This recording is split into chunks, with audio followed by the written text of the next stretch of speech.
Shall we start, Sandra? Okay, first of all, vanakkam. So, good morning, everyone, and welcome to beautiful New York City. My name is Anne Kasturi Sevrimuthu, and I'm delighted and honored to be moderating this session for the Living Tamil Lit Fest. We are joined today by a distinguished group of writers who have profoundly shaped the Tamil literary landscape, and it is my pleasure to introduce them. We've crafted questions for each distinguished writer to uncover the inspiration behind their work and offer you a closer look at their creative journey and experiences. I'll assist in giving translations to their answers. Please help me into introducing Professor Su Venugopal.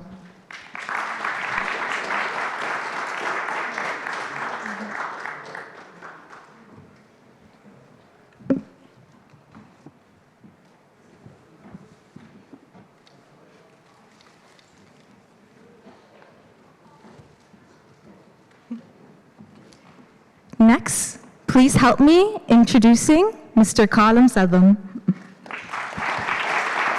Please, Kalpango.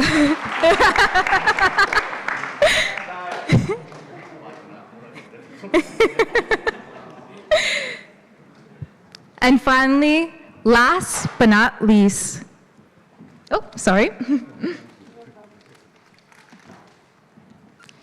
And finally, last but not least, please help me into introducing Aravind Kumar.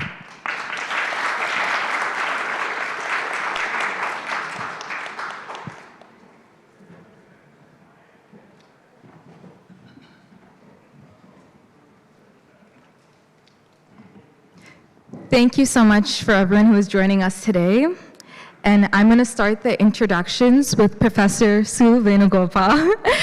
Born in Amapeti in the Theni district into a 10th generation farming family, his writing is deeply rooted in the rural experience. A graduate of the American College in Madurai, he emerged as a major voice in the 1990s under the mentorship of Kovayani and the influences of Jayakandan. His works, including Noonveli Krahangal, Vennilai, and Kundappane, capture the fullness of life while bridging traditional rural works and modern Tamil aesthetics. Beyond the awards and critical acclaim, he remains a dedicated educator, currently a professor at Kumaraguru College, and perhaps most importantly, a man who still walks the fields of his ancestors. Please join me in welcoming again Professor Su Venugopal. Next, it is a privilege to introduce Selvam Arulanandam, widely known as Kalam Selvam. Originally from Sillale in Jaffna, his journey took him through France to Canada, where he became a cornerstone of the Tamil diaspora culture. As the editor of the literary magazine Kalam for over 3 decades now, he has created a vital platform connecting Tamil writers worldwide. His autobiographical work, Elithira Pakangal, reflects resilience, humor, and a deep commitment to the arts. From literature to Nathakuttu, a founding member of the Tamil Literary Garden and the founder and driving force behind Valam Tamil, he has helped Tamil language and culture thrive in the diaspora. Also, a really fun fact, the great Mr. Kalam Selvam, sir, is actually my father. Hi, Appa. Next, and finally, Aravind Kumar represents a compelling voice in Malaysian Tamil literature. An educator, writer, and documentary filmmaker, he explores the complexities of contemporary life through short stories and essays. Influenced by modern literary masters, he is an important part of the Vellinam literary movement and is known for his precise, sculpted prose and engagement with difficult realities. A recipient of the 2024 Vellinam Young Writer Award, his work reflects a commitment to documenting the truths of our time. Please welcome Aravind Kumar. Today, we'll be looking at Tamil from its literal roots and where it continues to spread. To begin our session, we will start with the fields. As mentioned before, Professor Su Venugopal is an acclaimed writer, but his vocation and soul remains in this earth in which he grew from and nurtured.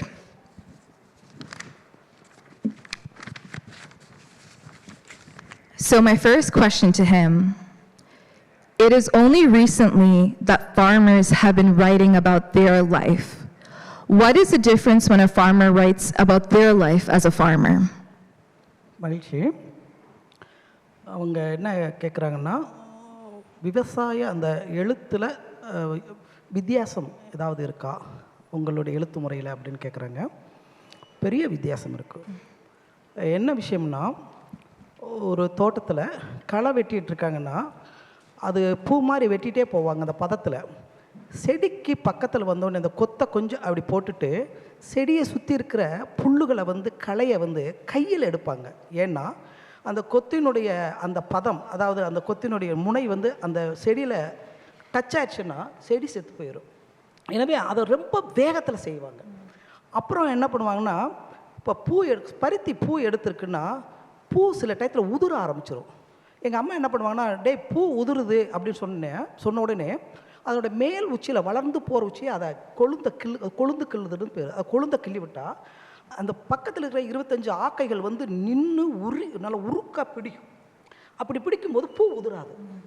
அப்புறம் என்னென்னா, இப்போ செடி இருக்குது, ஒரு 10 செடி தான் இருக்கணும், அந்த 20 செடி அங்கே இருக்குன்னா 10 களைக்கணும். ஒரு செகண்டில் இந்த செடியை விடணும், இந்த செடியை எடுத்துடணுங்கிற எந்த பெண்ணும் அப்படியே டக்கு டக்கு டக்குன்னு உருவி போட்டே போவாங்க. அந்த அந்த அந்த ஸ்பீடில் உருவி போடுவாங்க. இந்த செடி 6 மாதத்துக்கு நல்லா நல்லா விளையும், இது விளையாதுங்கிறத ஒரு கணத்தில் அப்படியே பிடிங்கி போட்டே போவாங்க. இந்த எக்ஸ்பீரியன்ஸ் இருக்கு இல்லைங்களா, இந்த எக்ஸ்பீரியன்ஸ் எல்லாம் திரட்டி எழுதுறது தான் அந்த விவசாயம் எழுத்து. இப்போ இப்படி வச்சுக்கோங்களேன், அது ஒரு வாசகனுக்கு இது தேவையா அப்படின்னு நினைப்பாங்க. ஆனால் ஒரு விவசாயிக்கு அது ஒரு லைஃப்.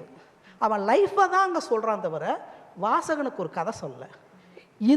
இந்த விஷயத்தை சேர்த்து அதை திரட்டி சொல்லி எல்லாருக்குமான மானுடத்தினுடைய புதிர்த்தன்மையில் இருக்கு இல்லையா, அதையும் விடுவிக்கக்கூடிய ஒரு சவாலையும் ஏற்றுத்தான் அந்த விவசாய எழுத்து மலர்ந்து வருகிறது. இதை நான் எப்படி விளங்கிறேன்னா, ஒரு நல்ல வயல்வெளியில், ஒரு பெரிய வயல்வெளியில் ஒரே ஒரு ரோஜா செடி இருக்குதுன்னு வச்சுக்கோங்க. நீங்கள் என்ன பியூட்டியாக இருக்குன்னு சொல்லுவீங்க. ஆனால் ஒரு விவசாயிக்கு அது களை, அதை பறித்து எடுத்து வரப்பில் போட வேண்டிய களை.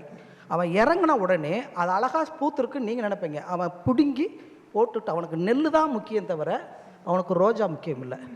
இதுதான் நான் அந்த விவசாய எழுத்தாக நான் நினைக்கிறேன். Really nice. Alamana Badal. I will do my best in translating. There's a vast difference between a piece written by someone who knows a little about agriculture and one written by a person who's lived as a farmer. There are many examples of this that I can explain. For example, when weeding a cotton plant, a farmer works in quick, careful succession, using his mind, his eyes, and fingers seamlessly. The farmer instinctively knowing which plant will thrive if left and which will wither if spared. Or, for example, after seeing a good yield, a farmer cannot come home and sleep peacefully. He has preoccupied by that. And a very poignant example, in a vast garden, a rose plant may stand tall and bloom beautifully. Others might see it as something splendid, but to the farmer, within that crop, it appears as a weed that must be uprooted and thrown away. For the story that speaks about the complexities of human life, all these detailed experiences of farming may seem unnecessary. But if a writer who lived as a farmer does not gather all this important to his work, they themselves will feel complete. Just as a human struggles are important in his life, every aspect of agriculture is equally important to the farmer. The question of whether something is necessary or unnecessary will not arise in a farmer's writing. Agricultural writing is when accumulated farming experiences come together within a story.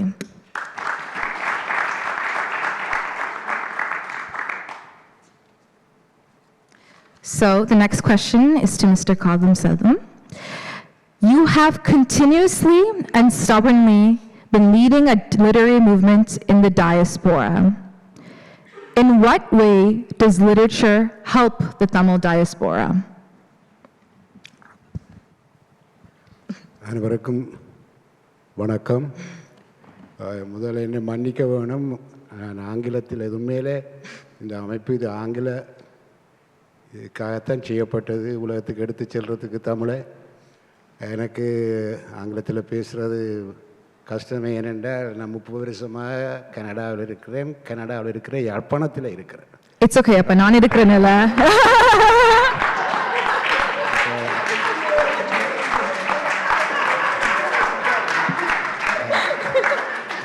வேலைக்கு போய் 4 பேர் பார்க்காட்டா வெள்ளைக்காரரையும் காண முடியாது.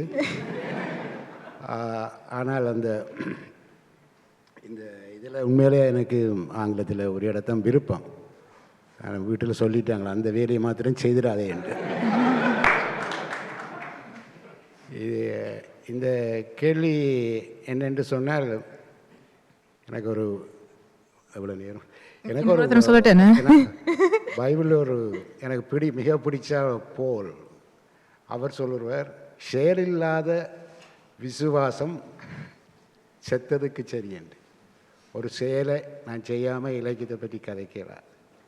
அந்த போல் மிக முக்கியமான ஆளப்படுறார். Peter அல்ல போல், அவர் ஏமோன் மாதிரி அவற்றை வேலை பிரயாணம் செய்கிறதும் எழுதுறதும், லெட்டர்ஸ் எழுதி கொண்டிருப்பார், பிரயாணம் செய்கிறதும் எழுதுறதும்.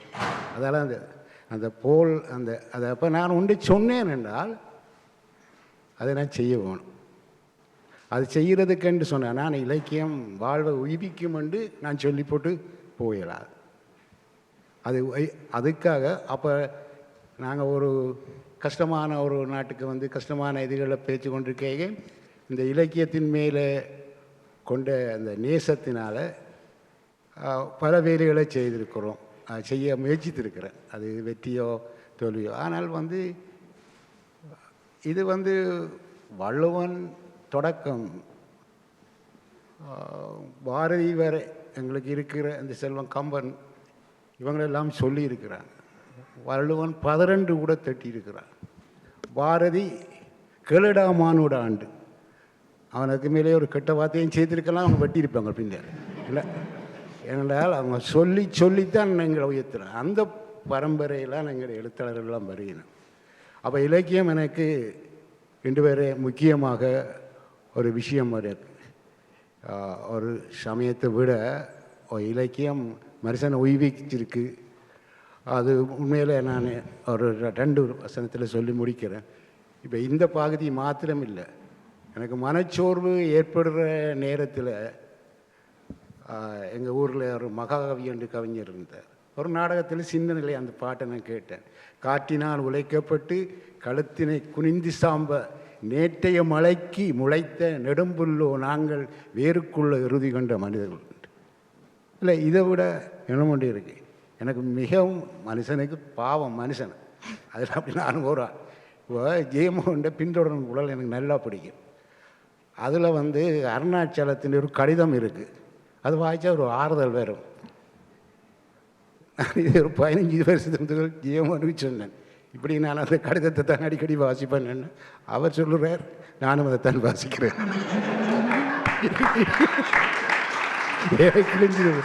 எழுதுனவரே வாசிக்கிறேன். அப்போ அந்த இலக்கியம் நான் இந்த கடந்த காலங்களில் நான் செய்த ஒரு வேலை என்று ஒரு வெற்றின்ற கணத்தில் நான் நிற்கிறேன். நேற்று நான் அந்த மண்டபத்தை பார்க்க நிறைஞ்சி விளைஞ்சிது. நான் யாழ்ப்பாணத்தில் நிற்கிறேன், நான் சென்னையில் நிற்கிறேன், நியூயார்க்கில். பெரிய மகிழ்ச்சி.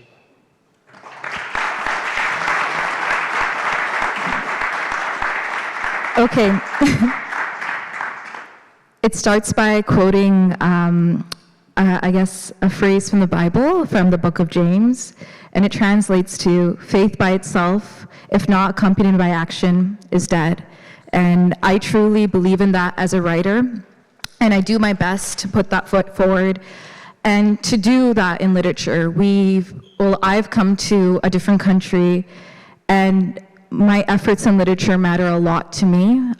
It's something that's been instilled in me from a very young age. And it's also my affection for literature that makes me want to do this.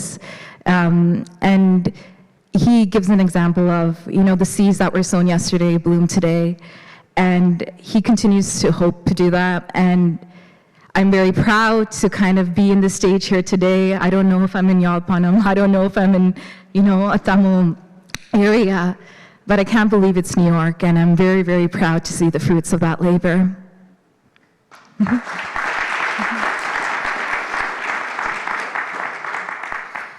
So, to Mr. Aravind Kumar, is the younger generation in Malaysian literature currently addressing issues of self-identity in their works?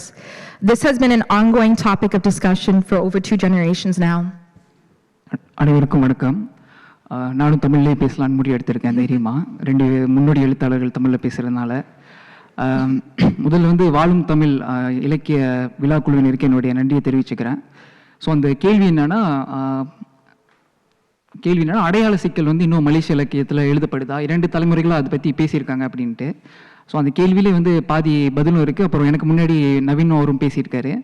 2024ஆம் ஆண்டு வந்து என்னுடைய முதல் சிறுகதை தொகுப்பு வெளிவந்தது. அந்த சிறுகதை தொகுப்பை வெளியிட்டு பேசிய சுவாமி பிரம்மானந்த சரஸ்வதி, மலேசிய தமிழ் இலக்கியத்தை சூழலை கவனித்து வரவங்களுக்கு தெரியும்.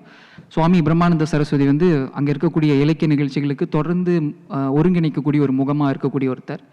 அவருடைய வெளியீட்டு விழா உரையில் என்ன சொல்லியிருந்தாருன்னா, உங்களோட கதைகளில் வந்து குறைகளே இல்லை, இப்போ எழுதுகிற எழுத்தாளரோட கதையில் வந்துட்டு எங்களுக்கு இது கிடைக்கல அது கிடைக்கலன்ற எந்த குறையும் இல்லை, இவங்க வேற ஒன்று எழுதிட்டு இருக்காங்க அப்படின்னு சொன்னார். அந்த அடிப்படையில் தான் நான் பார்க்குறேன். அதாவது ஒரு 2 தலைமுறையாக மலேசியாவில் எழுதிய எழுத்தாளர்கள் மலேசிய தமிழர்களுடைய வாழ்க்கையை பற்றி எழுதியிருக்காங்க. அதில் அடையாள சிக்கல்ன்றது நான் எப்படி பார்க்குறேன்னா, இந்த நிலத்துக்கு நான் யார் அப்படின்ற ஒரு கேள்வியை வந்து அவங்களுடைய படைப்பில் வந்து வலுவாக எழுப்பியிருக்காங்க. முதல் தலைமுறை நமக்கெல்லாம் தெரிந்த வரலாறு தான். 19ஆம் நூற்றாண்டுடைய பிற்பகுதியில் தொடங்கி 20ஆம் நூற்றாண்டு முற்பகுதி வரைக்கும் மலேசியாவுக்கு அழைத்துவரப்பட்டு காடுகளை அழித்து ரப்பர் தோட்டங்களை உருவாக்கி அங்கே அவங்க பட்ட பாடுகளை எழுதுனது வந்து முதல் தலைமுறை எழுத்தாளர்கள். முதல் தலைமுறை அப்படின்னு சொல்கிறது முந்தைய தலைமுறை எழுத்தாளர்கள். அப்புறம் ஒரு காலகட்ட மாற்றம் வருகிறது. பெரிய தோட்டங்கள்லாம் வந்து துண்டு போடப்பட்டு விற்கப்படுது. அது சின்ன சின்ன தோட்டம் மாறின பிறகு வேலையிலேருந்து நகரத்துக்கு போய் இன்னொரு புதிய வாழ்க்கை சிக்கலுக்கு அவங்கள தயார்படுத்திக்கிறப்ப 2வது காலகட்டம். இந்த 2 காலகட்டத்திலுமே இந்த நிலத்துக்கு நான் யார் அப்படின்ற கேள்வி வந்து வலுவாக முன்வைக்கப்படுது. ஆனால் நான் எழுத வந்த 2020க்கு மேற்பட்ட காலகட்டத்தில் வந்து இந்த சிக்கல், அந்த நிலத்தில் நான் யார் அப்படின்ற சிக்கல் வந்து இன்னும் கொஞ்சம் நுட்பமாக இன்னும் கொஞ்சம் சிக்கலானதாக இலக்கியத்தில் மாறி இருக்கு அப்படின்னு நினைக்கிறேன். அது ஒரு சில எழுத்தாளர்களை அடையாளம் காட்டி, என்னோட சமகாலத்தில் எழுதுகிற சில எழுத்தாளர்களை அடையாளம் காட்டி அவங்க என்ன எழுதுறாங்க அப்படின்றத சொல்கிறது மூலமாக சொல்லலாம்னு நினைக்கிறேன். இப்போ எழுதக்கூடிய எழுத்தாளர்களில் பரிமிதா அப்படின்ற ஒரு எழுத்தாளர் இருக்காங்க. அவங்க வந்து சிராகுன் டைம்ஸில் வந்து ஆள் நெடுநீர் அப்படின்னு சொல்லிட்டு ஒரு குறு நாவல் தொடரை எழுதிட்டு வராங்க. அந்த நாவல் தொடர் வந்து எதை பேஸ் பண்ணி எதை அடிப்படையாக வச்சு எழுதப்பட்டிருக்கு அப்படின்னு கேட்டால், ஒரு விபத்தில் வந்து மொத்த குடும்பத்தையும் இழந்த ஒருத்தன் தன்னுடைய நிலத்தை பார்ப்பதோடு தன்னையும் திரும்ப மீட்டு பார்க்கக்கூடிய ஒரு தருணத்தை வந்து சொல்லக்கூடிய ஒரு நாவலாக இருக்குது. வெறும் நிலத்தை இழந்தது மட்டும் இல்லாமல் நிலத்தின் வழியாக தன்னையும் மறுபடியும் கண்டடையக்கூடிய ஒரு விஷயத்தை வந்து அவங்க எழுதியிருக்காங்க. ஆள் நெடுநீர் அப்படின்ற குறுநாவல் தொடர் எழுதிட்டு இருக்காங்க. 2வதாக ஜெயமோகன் சார் கூட அவருடைய தளத்தில் பகிர்ந்த ஒரு கதை, கிருஷ்ணை அப்படின்ற ஒரு கதை வல்லினத்தில் வெளிவந்தது. இளம் தலைமுறை எழுத்தாளர்கள் ஒருத்தரான ஷர்வின் செல்வா அப்படின்ற எழுத்தாளர் எழுதுனது. அது வந்து ஒரு பல்கலைக்கழகத்தில் பயிலக்கூடிய ஒரு மாணவன், மலேசிய தமிழ் மாணவன். அவன் அங்கே பார்க்கக்கூடிய ஒரு ஆப்பிரிக்க பெண் வந்து அவனோட குலதெய்வம் வந்து கிருஷ்ணை, திரௌபதை, அதோட ஒப்பிடக்கூடிய ஒரு இடமா இருக்கு. அப்புறம் 3வதாக கௌசல்யா அப்படின்ற ஒரு கவிஞர் இப்போ எழுதிட்டு இருக்காங்க. அவங்க வந்துட்டு அவங்களுடைய கவிமொழி வந்து மனுஷபுத்திரனோட கவிமொழிக்கு ரொம்ப நெருக்கமானதாக இருக்கு. ஒரு கைவிடப்படக்கூடிய சுயம் அடையக்கூடிய துயர் என்னவா இருக்கு அப்படின்றத அவங்களுடைய கவிதைகளில் தொடர்ந்து எழுதுறாங்க. அப்போ எப்படி சொல்லுறதா இருக்குன்னா, அடையாள சிக்கல் அப்படிங்கிறது 3 தலைமுறைகளாக இருந்துட்டு தான் வருது. அது இன்னும் ஒரு நுட்பமான ஒரு இடத்துக்கு வந்து இப்போ நகர்ந்து இருக்கிறதா தான் இப்புள்ள இலக்கியத்தை வாசிக்கிறப்ப புரிந்து கொள்ள முடியுது. Thank you. Just 1 second. Okay. So I feel that today's generation of Malaysian Tamil writers have moved away from writing centered on identity struggles. At the release of my first short story collection, Swami Brahmanathan Swaswati, who closely follows Malaysian Tamil literary discourse, commented that my stories did not carry the earlier generation's sense of lack. The voice said Malaysian Tamils were deprived of certain things. He observed that today's younger writers are writing about something different. The question that arises in me quite often is, who am I to this land? I see the same shift in the works of my contemporaries like Sarvan Selva, Pramita, and Kausalya. The writing does not dwell on identity crises. Instead, they focus on questions of individual existence. For instance, the poet Kausalya writes about the self moving towards abandonment and dissolution. On the other hand, Sarvan Selva and Paramita explore the psychological contradictions of the human mind in moments of crisis. In a way, we have already come to understand what a tradition is. Venmurase, in Venmurase, therefore, from our perspective, we seek answers to fundamental questions of individual existence, but connecting them with this literary tradition. Thank you.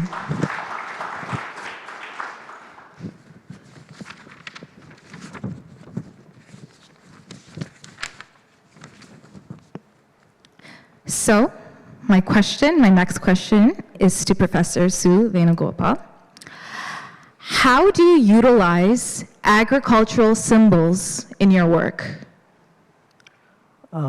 இவங்க என்ன கேட்குறாங்கன்னா, உங்களுடைய கதைகளில் வந்து அந்த அந்த விவசாயம் சார்ந்தது வந்து எப்படி சிம்பிளாக வாழ்க்கையினுடைய ஒரு சிம்பிளாக உருவாகிறது அப்படின்னு கேட்குறாங்க. அடையாளமாக இப்போ நம்ம எழுதும் பொழுது நான் அப்படி நினச்சி எழுதுறதில்ல. இதை சிம்பிளாக ஆக்கணும் அப்படிங்கிறது ஒருபோதும் நான் நினைக்கிறதில்ல. ஒரு லைஃப்பை பற்றி நான் வந்து ஒரு அப்சர்வ் பண்ணியிருக்கேன். நான் எழுத வரும் பொழுது தற்செயலாக அது வந்து அது சிம்பிளாக மாறுது. அது என்னென்னா அந்த கணத்தில் தான் மாறுது. அது நான் அந்த நாவல் எழுதும்போதெல்லாம் அப்படி நினச்சதில்லை. இப்போ 2 இதை மட்டும் சொல்கிறேன் நான். ஒருத்தன் வந்து ஒரு கபடியில் தோற்று போயிடுறான். அவன் அவருக்கு ஒரு 37 வயசு. அவன் வந்து தோற்று தான் ஆவான். அவனுடைய ஏஜ் இல்லை. அப்படி தோற்று வந்து வெக்கப்பட்டுட்டு ஒரு தோட்டத்து வழியாக போகிறான். அவனுடைய இன்னொரு தோட்டத்து வழியாக போகும் பொழுது ஒரு கொன்றை மரம் இருக்குது. அந்த கொன்றை மரத்தை பார்த்தோன்னே அவன் பிறக்கிறதுக்கு முன்னாடி இருந்து அந்த கொன்றை மரம் இருக்குது. அந்த சித்திரை பிறந்த உடனே அந்த கொன்றை மரம் அவ்வளவு பூத்து ஜொலிச்சுட்ருக்கும். ஆனால் ஒவ்வொரு டயத்தையும் தோட்டத்து பக்கம் போகும்போது ஒருத்தர் கொக்கியை போட்டு இழுத்துருப்பார், ஒரு குச்சியை வெட்டியிருப்பார், அவங்க தேவையும் சத்தம் போட்டிருப்பாங்க. அந்த மரத்தை ஒடிச்சு கிளைகளை ஒடிக்கிறாங்க, அவங்களுக்கு தேவையை கொண்டு போகிறாங்க. என்ன பண்ணினாலும் அது வருடம் பூத்துக்கிட்டே இருக்குது. அந்த கணம் அவனுக்கு என்னென்னா ஒரு தரிசனமாக இருக்குது.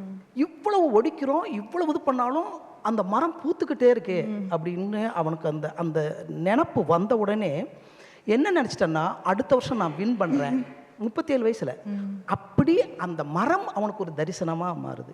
இன்னொரு முக்கியமான ஒரு விஷயம், ஒரு ஒரு ஒரு வெள்ளாமை வந்து செழித்து இருக்கும் பொழுது ஒரு குழந்தை கொழுன்னு இருக்கிறது மாதிரி அதை ஃபீல் பண்ணுறாங்க. ஒரு 6 மாத குழந்தை கொழுன்னு இருந்தால் இப்படி முத்தமுடன்னு தோணும்ல, அது மாதிரி அப்படி உருவாக்கினா ஒரு பொண்ணு ஒரு 5 மணி வரைக்கும் எல்லாருமே போயிடுவாங்க. ஆனால் அந்த பொண்ணுனால 5 மணிக்கு போக முடியாது, இருட்டுற வரைக்கும் களை கொத்திட்டே இருக்குது. அது என்னன்னா அவ்வளவு செழித்து அந்த அந்த வெள்ளாமையை உருவாக்கியிருக்கான். அந்த மிளகாய் செடியை உருவாக்கிட்டு இருக்கும் பொழுது அவளுக்கு போக பிரியமில்லை. போகிறாங்க, அப்புறம் குழந்தை வேறு இருக்குது. போய் இரவெல்லாம் படுத்திருக்கா, தூக்கம் வர மாட்டேங்குது. இப்போ தூக்கம் வர மாட்டேங்குதுன்னு சொன்ன உடனே அவன் என்ன நினைக்கிறாங்கன்னா, ஒரு குழந்தைய பால் கொடுத்துட்டு 2 தலைகுனியையும் அணைச்சி வச்சுட்டு கணவனுடைய சட்டை, அவனுடைய ஒரு கம்பு உருமாலை கட்டிட்டு ஆண் மாதிரி போகிறாங்க. நல்ல நிலவு காயுது. நெருங்கின உடனே அவன் என்ன பண்ணுறான்னா, அவங்க தண்ணி விழுந்துட்டுருக்கு. புருஷன் ஒரு கார்னரில் தண்ணி பாய்ச்சிட்டு, இரவு நேரத்தில் தண்ணி பாய்ச்சிட்டு இருக்காங்க. அப்போ போன உடனே அந்த துமுன்னு விழுகிறத பார்த்தோன்னே இவளுக்கு மனம் ஒரு விதமான பதட்டமும் ஒரு பூரிப்பும் உருவாகுது. டக்குன்னு என்ன பண்ணுறான்னா, அந்த வாய்க்காலில் அமர்ந்து அவளுடைய முளைப்பாலை வந்து அந்த தண்ணியில் பீச்சு விடுறாங்க.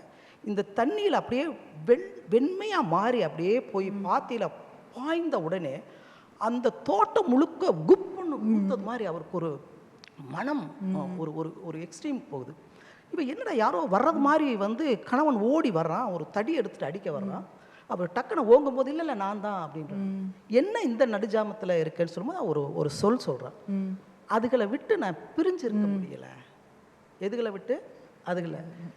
அந்த பயிர் என்னுடைய மகள், இந்த மண் என்பது என்னுடைய தாய், இந்த இந்த இந்த தண்ணீர் என்பது என் பால் அப்படிங்கிற மாதிரி அது பிரிய முடியலை அப்படின்னு. சரி நீ போ அப்படிங்கிறாங்க. அந்த ஃபீல் முடிஞ்ச உடனே அவன் போகிறான்.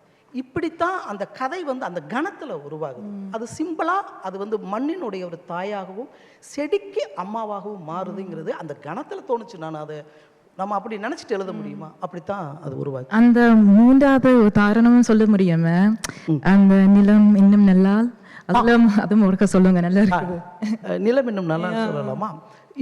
ஒரு சம்பவம் கேட்குறாங்க அவங்க. என்னென்னா, நிலம் இன்னும் நல்லால்னு ஒரு நாவலில்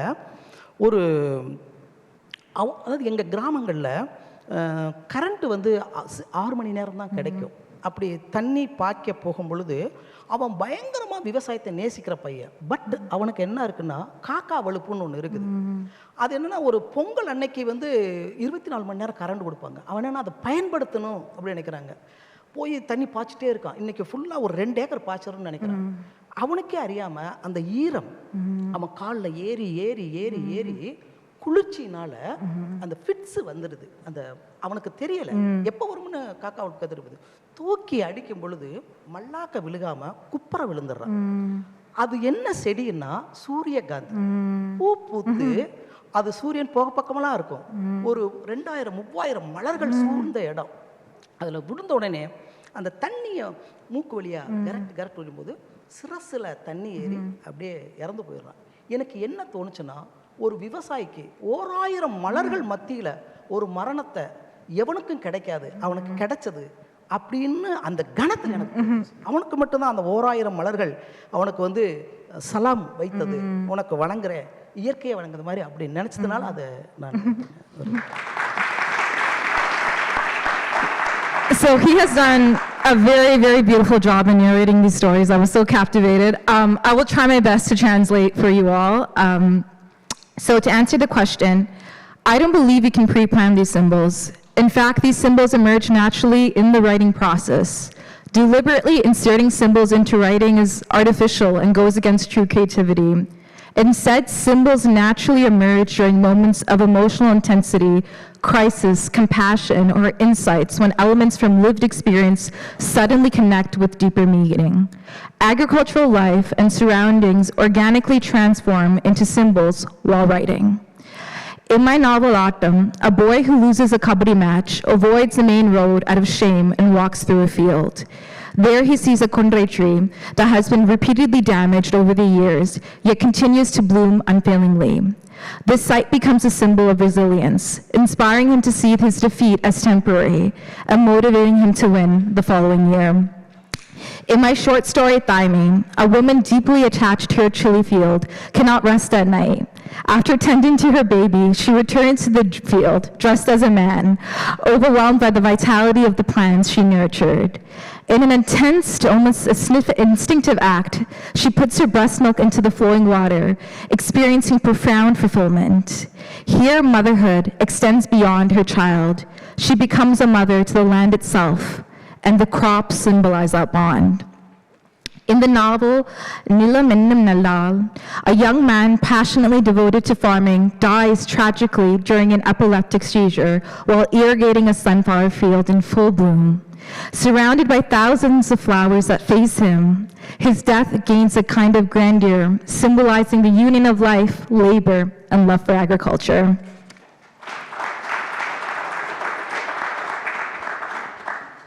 My next question is to Mr. Kalam Selvam. Do the next generations of the Tamil diaspora read modern Tamil literature? அப்படி முழுக்க இல்லை என்று சொல்ல முடியாது. ஆனால் எந்த தலைமுறை, எனக்கு முந்தின தலைமுறை, அதுக்கும் இன்னும் முன்னால் அது ஜெயகாந்தன்லாம் தொடங்கினோம். நாங்கள் எல்லாம் ஜெயகாந்தனில் தொடங்கி கொஞ்சம் பின்னுக்கு போய் புதுமைப்பித்தனையும் பாரதியையும் பார்க்குறோம். பிறகு வந்து இங்கே வந்து சுந்தர ராமசாமி, ராஜ்நாராயணன், ராமகிருஷ்ணன், ஜெயமோகன் என்று வருகிறோம். இது வந்து எங்களோட பிள்ளைகளுக்கு அது இல்லை. ஆனால் இவர்கள் அதை கண்டடைவார்கள். அதுக்குத்தான் இந்த மகாநாடு போன்றது. எப்படி என்று சொன்னால், இவைக்கு மரபில் பயிற்சி இல்லாட்டாலும் இங்கே இருக்கிற வசதியால் நல்ல ஆங்கில புத்தகங்களையோ பிரெஞ்சு புத்தகங்களையோ படிக்கிறாங்க. ஆனால் ஒரு வில்லங்கமாக ஒரு விஷயம் நடக்குது. அது என்னென்றால், தமிழ் தேசிய போராட்டத்தால் இந்த சங்க இலக்கியத்தை, தொல்காப்பியத்தை, இதை இந்த பிள்ளைகளுக்கு படிப்பிக்கிறேன். நீங்கள் நம்ப மாட்டீங்க, 6000 பிள்ளைகள் கிட்டத்தட்ட டொரண்டோவில் தமிழ் பள்ளிக்கூடம் போகுது. அவைக்கு படிப்பிக்கிறவனுக்கு நவீன இலக்கியம் தெரியாது, பிள்ளைகளுக்கும் அதை பற்றி தெரியாது. அவங்க திருக்குறளை சொல்லுவாங்க, அது ட்விட்டர் மாதிரி திருக்குறளை பாடி சொல்லுவாங்க. இப்போ தொல்காப்பியம் படித்தா அவன் வாழ்க்கையில் வேண்டாம் இலக்கியம்ன்ற மாதிரி தான் இருக்கும். என்ன விளங்காது, எங்களுக்கே விளங்காதவர்களுக்கு என்ன விளங்கும்? ஆனால் இந்த பிள்ளைகளுக்கு ஆனால் நான் எதிர்காலம் மிக நல்ல, எங்களுக்கு நல்ல எதிர்காலம் இருக்கின்ற ஒரு நம்பிக்கை இருக்கும் போது இவங்களுடைய மற்ற மகளுக்கு இப்போ ஜெயமோகன் சொல்கிறீங்க, ஒரு கதை சொல்கிறேன். எனக்கு அவளுக்கு சொல்கிறதுக்கு எனக்கு தெரியாது ஆங்கிலத்தில். இந்த புத்தகம் வந்தோடனே முத்துலிங்கத்தின் மேசிலேருந்து நான் அடித்து கொண்டு போயிட்டேன். கொடுத்த உடனே அது ரொம்ப நல்லா தான் இருக்கப்பான்ட்டு அந்த சொல்கிறேன். இது இப்போ கனபேர் செய்யணும். ஜெயமோகன் மாத்திரமில்லை, இப்போ எல்லோரும் இந்த ஆங்கிலத்தில் கொண்டு வரதுக்கு ஒரு முயற்சி செய்து கொண்டு இருக்கணும். இது எதிர்காலத்தில் தமிழில் என்ன நடக்குதுன்னு பார்க்க பண்ணும். தமிழ் வாசிக்க தெரிஞ்சு வந்தால் அது தமிழில் என்ன நடக்கும் என்று வாசிக்க நம்மளோட ஒரு நம்பிக்கை இருக்குது. ஆனால் தற்பொழுது நான் படிக்கிற அந்த அலுவலாம் இப்போ 20 வருஷமாக நடந்து கொண்டு இருக்கு. பார்ப்போம்.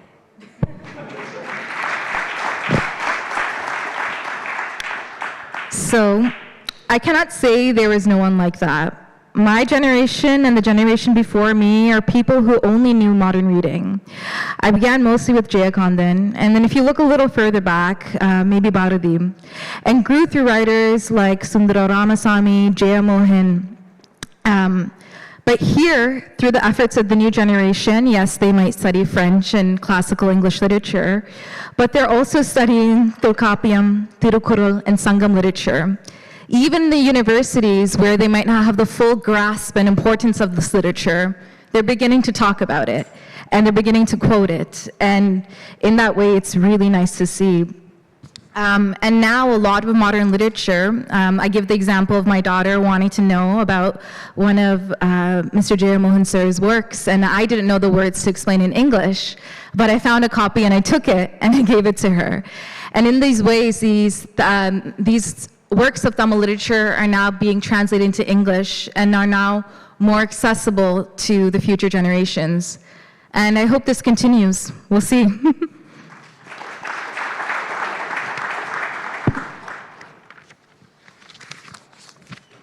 My next question is for Aravind Kumar.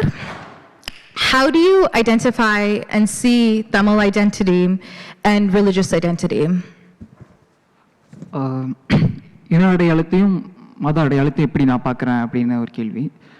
மலேசியாவோட Tamil சூழல் பார்த்தோன்னா, தமிழ் கல்வி சூழலில் மொழி அடையாளம் தான் முதன்மையாக இருக்குது. அறிவியக்கம் அப்படின்னு ஒன்று நடக்கிறதுனா அது மொழி வழியாக தான் சாத்தியமாக இருக்குது. ஆன்மீகமோ அதெல்லாம் முதல்ல அறிமுகமாகறதில்ல. கல்வி சூழல் பார்த்தாலே தெரியும், நிறைய தனித்தமிழ் பற்றாளர்கள் இருப்பாங்க. பள்ளியில் நிறைய தனித்தமிழ் பற்றாளர் இருப்பாங்க, படித்து தரவங்க. அந்த சூழலே ரொம்ப தனித்தமிழுக்கு நெருக்கமானதாக இருக்கும். இப்போ நான் வளரக்கூடிய அந்த சூழ்நிலையும் தனித்தமிழ் அதிகமாக இருக்கக்கூடிய ஒரு சூழ்நிலையில் தான் வளர்ந்தேன். இப்போ ஆசிரியர்கள் எல்லாமே அந்த தனித்தமிழ் பற்று உள்ளவங்களாக இருப்பாங்க. அப்புறம் ஒரு மேகசின் ஒன்று வரும், ஒரு மாத இதழ் ஒன்று இருந்துச்சு, உங்கள் குரல் அப்படின்ட்டு. சீனி நைனா முகமதுன்னு சொல்லிட்டு ஒரு மரபு கவிஞர். அவர் ஒரு 16 ஆண்டுகளாக தொடர்ந்து ஒரு தனி மனித இயக்கம் மாதிரி ஒரு உங்கள் குரல்னு ஒரு இதழ் நடத்தியிருந்தார். மரபு கவிதைகளுக்கு மட்டுமே இதழ் நடத்துவார். அதுதான் கல்விக்கூடங்களுக்கு, தமிழ் பள்ளிகளுக்கு, இடைநிலை பள்ளிகளுக்கு வரக்கூடிய ஒரே இதழ் அதுவாக தான் இருக்கும். அப்போ அதுதான், அது மூலமாக தான் நம்மளுக்கு தெரியுது வெளியில் இந்த மாதிரி ஏதோ ஒன்று படிச்சுட்டு எழுதிட்டு இருக்காங்க அப்படின்ட்டு. அப்போ அது படிக்கிறப்ப அந்த மரபு கவிதைகள் அப்புறம் தனித்தமிழ் மேலே ஒரு ஆர்வம் வருது. அப்புறம் அதில் இருக்கக்கூடிய விஷயங்களை பின்பற்றி ஒரு முறுக்கிய மொழியில் இலக்கணத்தை பின்பற்றி ஒரு கவிதை எழுதலாம் முயற்சி செஞ்சுருக்கேன். ஆனால் அதெல்லாம் ஒன்றும் சரியாக வரல. அப்புறம் அங்கேருந்து நம்ம கல்லூரிக்கு போகிறப்ப கல்லூரியில் ஒரு வித்தியாசமான சூழல் ஏற்படுது. கல்லூரியில் பார்க்குற ஆசிரியர்கள் அங்கேயும் தனித்தமிழ் பற்று அந்த சூழ்நிலை தான் இருந்துச்சு. ஆனால் அதில் ஒரு அபூர்வமான மனிதர், தமிழ் மாறன் அப்படின்னு சொல்லிட்டு ஒரு விரிவுரைஞர் பார்க்குறேன். அவருக்கு தனித்தமிழ் பற்று இருந்த அதே சமயத்தில் நவீன தமிழ் இலக்கியத்து மேலே பெரிய ஆர்வம். ஜெயமோகன் மேலே, மற்ற தமிழ் இலக்கிய முக்கியமான எழுத்தாளர்கள் மேலே பெரிய ஒரு ஆர்வம் இருந்தது, வாசிப்பு இருந்தது. அவங்களெலாம் அறிமுகப்படுத்துகிறார். அங்கேருந்து தான் எனக்கு இலக்கியம் அறிமுகமாகுது. இலக்கியம் அறிமுகமாகிறப்ப அதன் வழியாக வெண்முரசு வாசிக்கிறேன். வெண்முரசு அப்போ ராமாயணம் இந்த மாதிரிலாம் வாசிக்கிறப்ப தான் மதம் சம்மந்தமான ஒரு அடிப்படை அறிவு வந்து அங்கே தான் உருவாகுது. அப்போ எனக்கு வந்து மதம் வந்து ரொம்ப பின்னால் தான் அதனுடைய பேசிக் லேர்னிங்கே வந்து ரொம்ப பின்னாடி தான் கிடைக்கிது. முதல்ல வந்து மொழியில் தான் என்னை அடையாளப்படுத்திக்கிட்டேன். அப்புறம் பின்னாடி தான் சமயம் சம்மந்தப்பட்ட ஒரு அறிவு கிடைக்கிது. இப்போ பார்க்குறப்ப வந்து எனக்கு அந்த 2 அடையாளத்தையும் வந்து நான் குழப்பிக்கொள்ள விரும்பலை. ஒரு தமிழ் மொழி சார்ந்து என்னை அடையாளப்படுத்திக்கிற அதே சமயத்தில் சில விஷயங்களுக்கு வந்து சமயத்தில் வந்து பதில்களை தேடலாம். ஒரு ஞான தேடலுக்கான ஒரு கருவி தான் மதம் அப்படின்றது ஒரு தெளிவு இருக்குது எனக்கு. ஸோ அந்த 2த்தையும் நான் குழப்பிக்கொள்ள விரும்பலை. மொழி வந்து ஒரு அடையாளப்படுத்திக்கிறதான ஒரு வழி, அதே சமயத்தில் ஆன்மீகமான ஒரு தேடலுக்கு வந்து மதம் வந்து அவசியமானது அப்படின்னு தான் நான் நினைக்கிறேன்.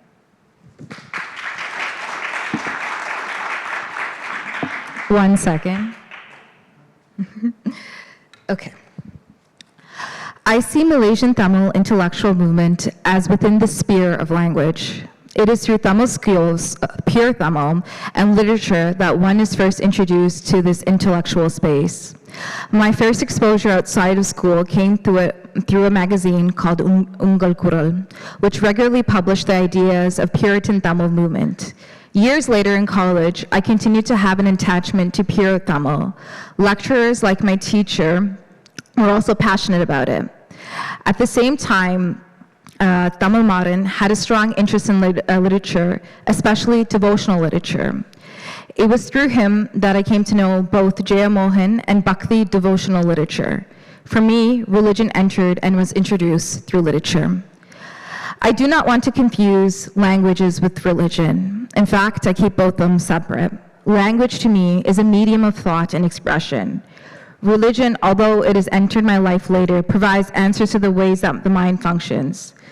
I see myself as someone who operates within the Tamil language while also seeking answers to my personal questions within Hinduism and/or religion.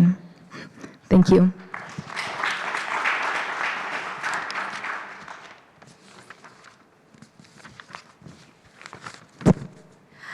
My last question to Professor Su Venugopal. When I read your stories, your female characters reflect behaviors and real-time challenges for them. As a man, do you see this as a challenge?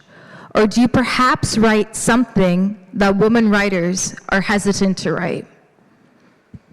நீங்கள் ஒரு மேனாக இருக்கீங்க, எப்படி பெண்களுடைய உலகத்தை எழுதுவதற்கு ஒரு சேலஞ்சாக எடுத்துக்கிட்டீங்களா, எப்படி பண்ணீங்க அப்படிங்கிற மாதிரி நீங்கள் கேட்குறீங்க. பொதுவாக எனக்கு வந்து பெண்கள் உலகத்தை ரைட்டராக வந்த பின்னாடி பெண்கள் உலகத்தை எழுதணும் ஆசை இருந்தது, ரொம்ப நிறைய ஆசை இருந்தது. அதுக்கு முன்னாடி ஒரு சில விஷயங்களை சொல்லணும். நான் வந்து ஒரு பெரிய விவசாய குடும்பத்தில் பிறந்த பையன். எங்கள் வீட்டில் எப்போதுமே ஒரு 25-30 பேர் வேலை செஞ்சுட்டே இருப்பாங்க. தோட்டத்தில் வேலை இருந்துகிட்டே இருக்கும்.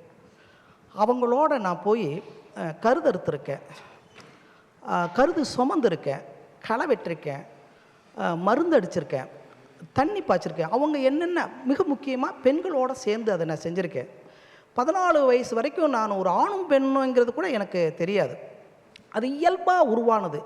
அதை நான் விரும்பி செஞ்சேன். அதாவது இந்த தோட்டத்தில் ஒரு சில விவசாய வீட்டில் வந்து நீ போய் அதை செய்ய அப்படின்னு சொல்லுவாங்க. நான் அப்படி இல்லை, நான் அது ஓடி போய் நானே அதை செஞ்சேன். அதை விரும்பி அந்த விஷயத்தை செஞ்சேன். ஒரு ரைட்டராக வர்ற டயத்தில் தான் எனக்கு வந்து இந்த பெண்களை வந்து நான் என்ன நினச்சேன்னா, பெண்கள் பிரச்சனையை பெண்களே எழுத முடியாத ஒரு விஷயத்த இந்த வேணுகோபால் எழுதணும். அது சேலஞ்சாக நினைக்கல, ஆசையாக நினச்சேன். இப்போ அது எல்லாமே அது சேலஞ்சுங்கிற ஒரு வார்த்தையை சொல்கிறாங்க. சந்தோஷமாக தான் இருக்குது. அப்படி எழுதும் பொழுது ஒரு நுண்வெளி கிரகணங்கள் அந்த நாவல்லையே கூட ஒரு கணவன் மனைவியை எவ்வளவு இந்த பாலியலில் துன்புறுத்தினாங்கிறத ஃபஸ்ட்டு நான் எழுதினேன். அந்த அவங்களோட உறவில் அவங்கள வந்து எவ்வளவு கொடூரமாக அந்த உறவை இது பண்ணாங்க அப்படின்னு ஒரு இது எழுதினேன். எல்லா கதைகளும் இந்த இந்த இந்த பெண்களுடைய வேதனைகளை சொல்லணும் அப்படின்னு நினச்சேன். ஒரு கதையில் என்ன நினச்சேன்னா, இப்போது பெண்கள் மாதவிடாய் ஆகுறாங்க, இது எப்படி இருக்கும் அப்படிங்கிறது எனக்கு ஒரு விஷயம். இப்போ நான் மாதவிடாய் ஆகிறது மாதிரியான ஒரு ஃபீல் எனக்கு வரணும் அப்படின்னு நினச்சேன். அது என்ன பண்ணேன்னா, ஒரு பெண்களெல்லாம் எழுதக்கூடிய ஒரு போட்டி. அது சாரி, இன்றைக்கி தான் இந்த கதையை வந்து ஒரு மர்மமான கதை, யார்கிட்டையும் சொல்லலை, பட் நீங்கள் கேட்டதுனால சொல்ல வேண்டியதாக இருக்குது. அதுக்கு 300 பெண்கள் எழுதியிருக்காங்க, 300 கதைகள் வந்திருக்கு எங்கள் அம்மா பேரில். ஏன்னா அப்போ எழுத வந்த புதுசு, எல்லாத்துலேயும் நான் வெளிப்படணுங்கிறதுனால அம்மா பேரில் அந்த கதையை கதிரம்மாள் அப்படின்னு சொல்லி எழுதி அனுப்பிட்டேன். 300 கதையை படிச்சுட்டு அந்த 300 கதையிலிருந்து பெஸ்ட்டு கதைன்னு சொல்லிட்டு இந்த கதிரம்மாள் எழுதின கதை தான் பெஸ்ட்டு அப்படின்னு இது பண்ணிட்டாங்க. அது மட்டும் இல்லாமல் அதுக்கு ஒரு சஜஷன் வேறு, ஒரு மதிப்பீடு வேறு கொடுத்துட்டாங்க. பெண்களுடைய உலகத்தை பெண்கள் மட்டும்தான் எழுத முடியும் என்பதற்கு இந்த கதை ரத்த சாட்சி அப்படின்னு ஒரு 20 வரி அப்படி எழுதுனாங்க. அந்த கதையை எழுதுனது நான் தான், தேர்ந்தெடுத்து சாரி அப்படி எழுதுனேன். இதுதான் நான் பெண்களை நான் எழுதணும்னு ஆசைப்பட்ட விஷயம். இன்னும் கோடானு கோடி பெண்களுடைய அந்த துயரத்தை எழுதணுங்கிறது தான் என்னுடைய கனவு.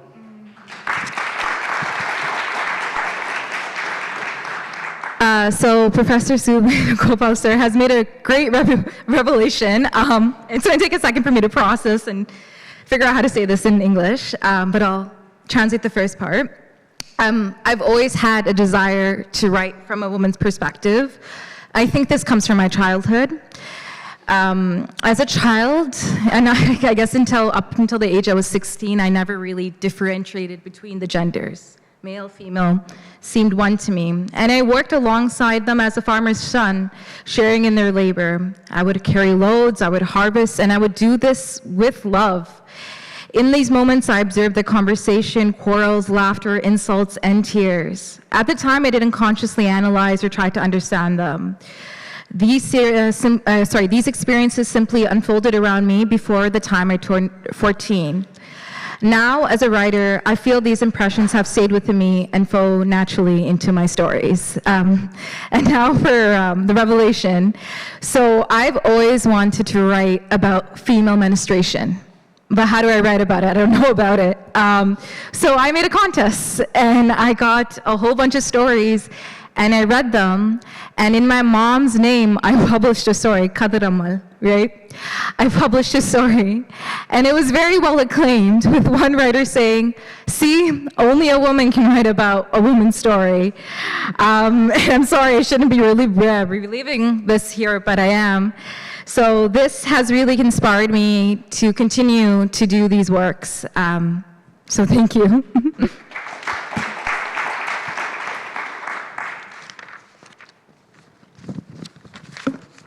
Okay, to Mr. Kalam Selvam. The political climate that existed when you launched Kalam has since changed. How has literature evolved alongside it? Good question. என்னடா இது கடைசி கொஷின்? இல்லை இல்லை இல்லை, எனக்கு அது தெரியும். அதுக்கு பதில் சொல்கிறத விட எனக்கு ஒரு சந்தர்ப்பம் இது. எனக்கு பெரிய மகிழ்ச்சி. நான் ஒவ்வொரு வருஷமும் சென்னைக்கு போகிறேன். பெரிய செலவு புத்தக கண்காட்சி. அங்கே போனால் என்னென்னு சொன்னால், அங்கே தான் எனக்கு ஒரு அடையாளம் கிடைக்கும். அந்த புத்தக கண்காட்சியை விட்டு 5 நிமிஷம் போனால் கூட யாருக்கும் தெரியாது. வண்ணதாசனுக்கும் அதுதான், காலம் செல்வமா இந்த புத்தகம் வந்து அதுபோல் இங்கே. ஆனால் இங்கே வர எனக்கு ஒரு பயமாக இருந்தது. பெரிய தலையெல்லாம் வருது, யுவன் வருது, நண்பர் இவங்க எல்லாம் வராங்க. இனி புதிய தலைமுறை ஆக்கள் ஜேமோன்ற இந்த குரூப் வந்து சரியாக வாசிக்கிற குரூப். அவங்களோட என்னத்தை பேசுகிறேன். எனக்கு பெரிய ஒரு இது இல்லை. எனக்கு ஒரு சுந்தரராமசாமின்ற ஒரு சின்ன கதை ஞாபகம் வந்தது. அதை நீங்கள் இதில் படிச்சிருக்க மாட்டீங்க சிலர். பக்கத்தில் வந்த அப்பாண்டு, அவங்களோட அப்பாவுக்கு ஒரு ட்ரங்கோல் வருது, இறந்துட்டு நம் உடனடியாக போஸ்ட் ஆஃபீஸுக்கு வரைச்சு. உடனடியாக போஸ்ட் ஆஃபீஸுக்கு வந்து அந்த காலத்தில் இப்போ போஸ்ட் ஆஃபீஸில் போய் பேச வேணும். அவர் பதட்டப்படுறார். அவருக்கு அதெல்லாம் தெரியாது. அவர் ஐயோ, அவர்கிட்ட வீட்டில் எல்லோரும் வந்து போவாங்க. இந்த நேரம் பார்த்து ஒரு தரம் இல்லையே, நான் என்ன செய்ய போகிறேன் ஐயோ என்று சொல்லி அவர் போஸ்ட் ஆஃபீஸுக்கு விழிக்கிறார். அப்போ அவரோட மனைவியா சூறாடைய மனைவி சொல்லுவா, என்னை சூறாவை காட்டி இவனை கூட்டி கொண்டு போங்கோண்டு.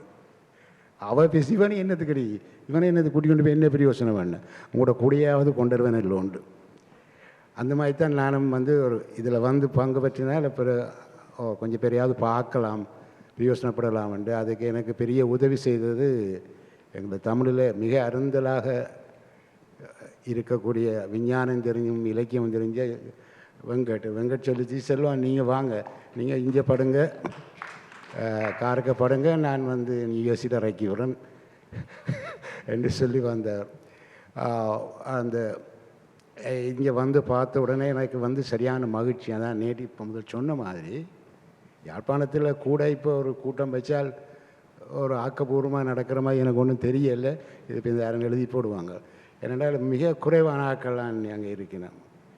சென்னையில் போனால் கூட அது எனக்கு இங்கே பார்க்க அவ்வளவும் கடைஞ்செடுத்த ஆக்கள் மாதிரி இந்த இலக்கியத்தை நாளைக்கு கொண்டு வழிநடத்த போகிற ஆக்கள் மாதிரி ஒரு அந்த இடத்துல நான் நினைக்கிறேன்ன்றது சந்தோஷம். இதுக்கு நான் சவுந்தருக்கு தான் நன்றி சொல்ல வேணும். சவுந்தர் என் பேர் அவர் என்னென்னு செய்தாருன்னு தெரியலை. அதிர்ஷ்டமாக லொட்டோ போட்டு வந்ததோ தெரியலை. செல்வம் நீங்கள் வாங்க. உண்மையில் மற்றது இந்த இலக்கிய வேலை நேற்று ஜிஎமோன்னு சொன்ன எனக்கு அந்த இலக்கிய வேலை என்றது மிக சிக்கலான வேலை. இது ஒரு பணம் தரக்கூடிய ஒரு விஷயம் அல்ல.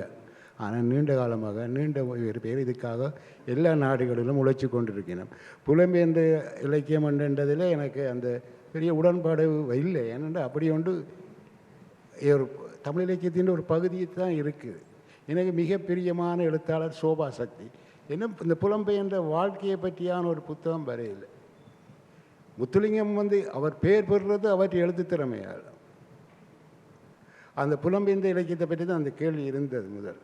அப்போ நான் சொன்னேன் இவள்கிட்ட அப்படி என்று சொல்கிறதுக்கு இப்போ காலத்தில் இவ்வளவு 65 காலத்தில் ஒரு 15 கதை கூட இங்கேத்த வாழ்க்கை சிக்கலாம். அதுக்கு தங்கட குடும்பத்துக்கு சிக்கலாம். ஆனால் இவ்வளோ பிரச்சனை நடக்குது. பள்ளிக்கூடம் போகுதுகள் பிள்ளைகள் வேறு இனத பிள்ளைகளை காதலிக்குது, குத்து வெட்டு வருது, சண்டை வருது. அதில் பற்றியெல்லாம் ஒரு ஆக்கப்பூர்வமான ஒன்றும் இல்லை. ஆனால் இதுகளுக்காக பாடுபடுறாக்கள் வலுக்குறைவு. இந்த வாழுந்தமிழ்ன்ற பேரில் இந்த புத்தகங்களை அங்கேருந்து எடுத்து ஏமோன்னு இல்லைடா ராமகிருஷ்ணன் இல்லடான்னு நான் சொல்லி போட்டு போயிடல. அது அவனுக்கு கொடுக்கணும் புத்தகம். அதால் தொடங்கி இப்போ எந்த காலத்திலும் விற்காத 5000 புத்தகம் வீட்டு கிடக்கு. அப்போதான் ஒரு நண்பர் சொல்லுவார் எனக்கு, அவர் உதவிக்கு வருவார் இந்த புத்தக கண்காட்சி நேரம். இப்போ இந்த ஏற்றவும் வருவார். அவர் சொல்லுவார், அண்ணன் நான் 15 பட்டி தான் ரக்குனான்னு இப்போ 17 பட்டி கிடக்கண்டு திரும்பி போய்க்க.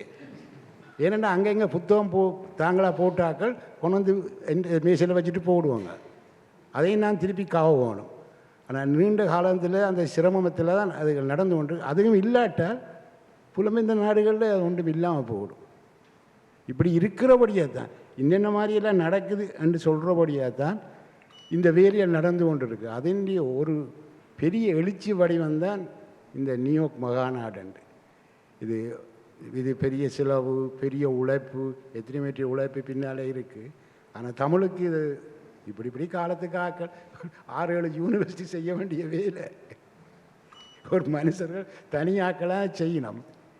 இதுக்கு உண்மையில் ஒரு ஆதரவு இருக்கணும். அப்படி இல்லையே, ஒன்றும் செய்யாதாக்கள் எழுதுகிறாக்கள் இருக்கணும் தான், அவை எழுதி கொண்டு தான் இருப்பினும்.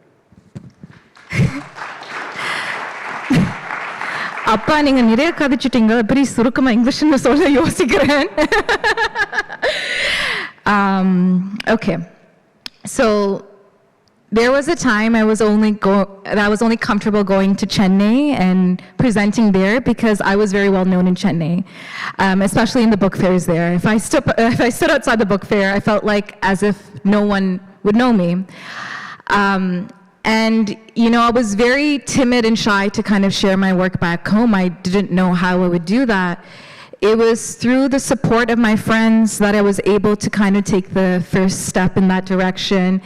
And I thank Sundar for inviting me out to this event and including me. I don't know how I got invited, but I'm here and I'm very proud of it. There were times when large-scale ethnic violence took place and we could neither speak or write about it. Even though I lived in a safe country, there were still difficulties here. And now when I speak with the new generation, they seem unaware of what happened here. They speak as if major conflicts only took place in Jaffna. Even if we did not plan it this way, I crossed continents and seas so that this generation could live well. And I give examples through column, and I try to talk about this literature and bring diasporic views through column, and it's my continued efforts in this that I try to kind of evolve the literature here. Thank you.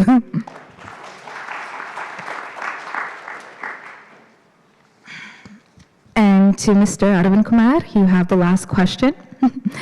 You have written about relationship-related issues in your written works. Would you say this cultural problem is relevant in a country like Malaysia? அந்த கேள்வி வந்து ஆண் பெண் உறவு சிக்கல் பற்றி நீங்கள் எழுதியிருக்கிறதுனால மலேசியாவில் அதனுடைய அது எப்படி இருக்குது ஆண் பெண் உறவு சிக்கல், இது ரொம்ப ஒரு விரிவான கேள்வி. இந்த கேள்வி வந்து என்னுடைய அனுபவத்திலேருந்தும் நான் எழுதுனது அடிப்படையில் தான் பதில் சொல்ல முடியும். மலேசியா வந்து ஒரு 2 முரண்பாடு இருக்கு மலேசியாவில். ஒன்று வந்து மலேசியா வந்து ஒரு வளர்ந்து வரக்கூடிய பொருளாதாரங்களில் ஒரு பெரிய நாடு தான் அது, வளர்ந்து வரக்கூடிய பொருளாதாரம். அப்புறம் 2வது வந்து சமூக அடிப்படையில் பார்த்தோன்னா ஒரு முஸ்லீம் சமூகம் பெரும்பான்மை உள்ள ஒரு நாடு. ஸோ அதனால சமய கட்டுப்பாடுகள் இருக்கும். இப்போ இந்த 2 முரண்பாட்டுக்கு இடையில தான் வந்து ஆண் பெண் உறவு வந்து அங்கே பார்க்க முடியுது. நான் வந்து அது பேஸ் பண்ணி வந்து சிண்டாயின்னு சொல்லிட்டு ஒரு கதை எழுதியிருக்கேன். ஒரு மலாய் தம்பதிகள் வந்து எப்படி இருக்காங்க அப்படின்ட்டு. ஆனால் பொதுவாக நமக்கு இருக்கிற ஒரு மன சித்திரம் என்னன்னா, இந்த மதம் அப்படின்னா அப்போ பெண்களோட இடம் வந்து மட்டுப்பட்டதாக இருக்கும், அந்த மாதிரி நம்ம நினைப்போம். ஆனால் என்னோட அனுபவம், நான் வேலை செய்கிறது மலாய்க்காரர்கள் மத்தியில் அப்படின்றதுனால என்ன சொல்ல முடியும்னா, மலாய்க்காரர்களுக்கு வந்துட்டு மலாய் முஸ்லீம் பெண்களுக்கு வந்து வியாபாரம் செய்கிறதுக்கோ அல்லது குடும்பத்தில் முடிவெடுக்கிறதுக்கோ அதுக்கான அவங்களுக்கு உரிமை வந்து மிக அதிகமாகவே இருக்குது. அவங்க அதிகமாக இருக்கக்கூடிய இடங்கள்ல நம்ம போய் பார்த்தோன்னா வியாபாரம்லாம் அவங்க தான் செஞ்சுட்டு இருப்பாங்க. ஆண்கள் எங்கே இருந்தால் நம்ம தேடிட்டு இருப்போம். சந்தைகள்லாம் பார்த்தா அவங்க தான் உட்காந்து வியாபாரம் செஞ்சுட்டு இருப்பாங்க. நிறைய மலாய் பெண்களுக்கு அந்த மாதிரியான உரிமைகள் இருக்குது. குடும்பங்களில் முடிவெடுக்கிற உரிமையை கூட அவங்கள்ட்ட தான் இருக்குது. ஆனால் சமூக பங்கேற்பு அப்படின்னு வர்றப்ப அவங்க வந்து ஒரு படி பின்னாடி இருக்கிற மாதிரி தோணுது. ஸோ இதை பேஸ் பண்ணி இதை அடிப்படையாக வச்சு தான் அங்கே ஆண் பெண் உறவை வந்து நம்ம பார்க்க முடியுது. அப்புறம் சீன இந்திய பெண்கள் பார்த்தோன்னா அவங்களுக்கு வந்து இந்த சிக்கல்லாம் இல்லை. எல்லா வகையிலும் வந்து ஆண்களோட சரிநிகர் சமமாக தான் இருக்காங்க. ஆனால் அதை தாண்டி உளவியல் சார்ந்த சிக்கல்கள், அப்புறம் ஈகோ கிளாஷ், ஆணவ சிக்கல்கள் இந்த மாதிரி தான் இருக்கும். இதை தாண்டி நான் விரிவாக சொல்லணுன்னா, ஒன்று நான் திருமணம் செஞ்சுருக்கணும். நான் பார்த்த ஒரு அனுபவத்தில், எனக்கு கிடைச்ச அனுபவத்தில் என்னுடைய புனைவு அடிப்படையில் சொல்லணுன்னா இதுதான் சொல்லணும். நமக்கு இருக்கக்கூடிய அந்த முதல் மனசித்திரம் வந்து என்னென்னா, முஸ்லீம் பெரும்பான்மைவாதமாக இருக்கிறதுனால பெண்களுக்கு வந்து அந்தளவுக்கு உரிமை இருக்காதா அப்படின்ட்டு. அந்த மாதிரி இல்லை, ஒரு சில உரிமைகள் இருந்தாலும் சமூகத்தில் அவங்களுடைய பங்கேற்பு வந்து கொஞ்சம் கட்டுப்பட்டதாக இருக்கிறதுனால சில சிக்கல்கள். இந்திய சீன பெண்களுக்கு வந்துட்டு எல்லா உரிமைகளும் இருந்தாலும் கூட ஈகோ கிளாஷோ அல்லது உளவியல் சிக்கல் அந்த மாதிரியான சிக்கல் இருக்கலாம். இதுதான் நான் பார்க்குறேன். அப்படி தான் மலேசியாவில் ஆண் பெண் உறவு சிக்கல் இருக்குது.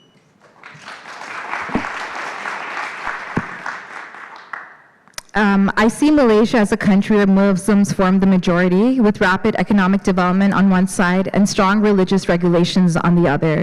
These constraints, in a way, continue to define and reinforce the position of women in society. Women's participation in the public sphere tends to be more limited. However, within the family and in male-female relationships, women often hold a position that can be more influential than men in certain ways. This contradiction is important when I think about gender relations. I also make the point that if I was probably married, I would know more. At the same time, among Chinese and Indian communities, women's statuses has been progressing in terms of social and individual rights. As a result, gender conflicts are increasingly shifting towards issues of ego clashes and psychological tensions, rather than structural patriarchal limitations. Thank you. You guys want to hear something incredible? For the first time, we are ahead of schedule. We are 7 minutes early, and I want to conclude this session. If it's okay, ஒரு நியூஸம் நான் தமிழில் கதைக்க முடியுமா? Okay. So மன்னிக்க வேண்டும், இந்த தமிழ் கொஞ்சம் மட்டும் இருக்குது. ஆனால் எனக்கு ஒரு ஆசை இருக்குது தமிழில் கதைக்க. என்னதென்றால், இந்த 3 எழுத்தாளரை பற்றி வாசிக்கும் போது எனக்கு மிகவும் பாதிச்சது. It really affected me. ஆக்சுவலாக திரு சு வேணுகோபாலுக்கு படிப்பலை பற்றி படிக்க நான் அம்மோட படிச்சினான். அம்மா ஆக்சுவலாக ஒரு விவசாயி. ஸோ அம்மோட படிக்க நான் அம்மாண்ட சின்ன வயசு நினைவுகள் எல்லாம், எஸ்பெஷலி இயற்கை சம்மந்தப்பட்ட நினைவுகள் எல்லாம் அம்மா சொன்னவாம். ஒரு பக்கத்துல சரியான சந்தோஷமா இருந்தது, ஆனா இன்னும் ஒரு பக்கத்துல ஒரு துக்கம் இருந்தது. ஏண்டா இந்த காலங்கள் மாறிக்க இந்த இயற்கை சம்பந்தப்பட்ட விஷயங்கள் அழியக்காது. அதனால திரு சு வேணுகோபால் ஐயா இந்த ஒர்க்ஸ் அண்ட் படிப்புகள் நாங்கள் பாதுகாப்ப ஒரு ஒரு எப்படி சொல்ற ஒரு ரெஸ்பான்சிபிலிட்டி ஒரு நான் எடுக்கணும் என்ற ஒரு ஆசை. ஏன்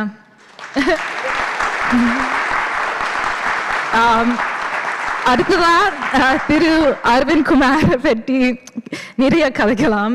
ஆக்சுவலா நான் நேற்று நீண்ட நேரம் பஸ்ஸில் இருக்க கதைச்சு நான் அந்த நேரம் அவற்ற சிந்தனைகள் அபிப்பிராயங்கள் மதமை பற்றி மலேசியனை பற்றி அடையாளமை பற்றி எனக்கு லேர்ன் பண்ணிட்டேன். அண்ட் ஏன் எனக்கு அது முக்கியம் என்று தோன்றுறதுண்டா நானும் அரவிந்த் குமார் ஒரு தலைமுறை என்று சொல்ல முடியும்.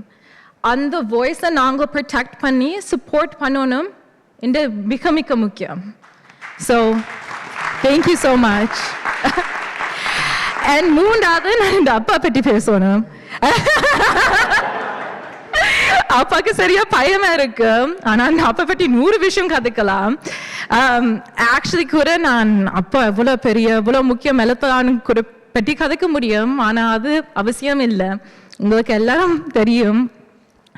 ஆனா அதையும் தாண்டி அப்ப எனக்கு எப்படி ஒரு அப்பா இருக்கிறது அந்த அனுபவம் பற்றி நான் கதைக்க விருப்பம். ஆக்சுவலி சொல்ல வேணும்டா அப்பாண்ட அடையாளம் எங்க முடியுது எந்த அடையாளம் எங்க தொடங்குறது என்று சொல்ல முடியாது. நான்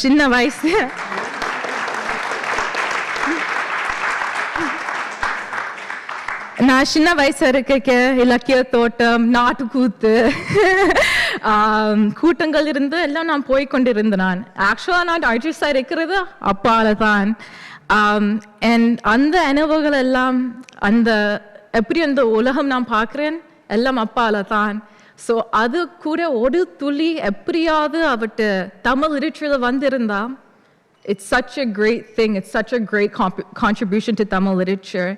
அதான் இப்பயும் சொல்லுறேன், அப்பாக்கு தொடர்ந்து அப்பா எழுதுங்கோ என்ற என்ன மாதிரி தமிழ் டயஸ்போரிக் யூத்துக்கு இன்ஸ்பயர் பண்ணுது. So just to conclude, this session is named Fields to Foreign Seas. In a way, it's quite poetic. Tamil has been nurtured and in its own way has traveled the world. As a Tamil diasporic person myself, these writers have allowed me to discover and explore my roots. Their contributions to literature are pillars that not only hold up our past, but hold the weight of our future. So thank you so much. Thank you, Sounded Uncle. It's been a pleasure.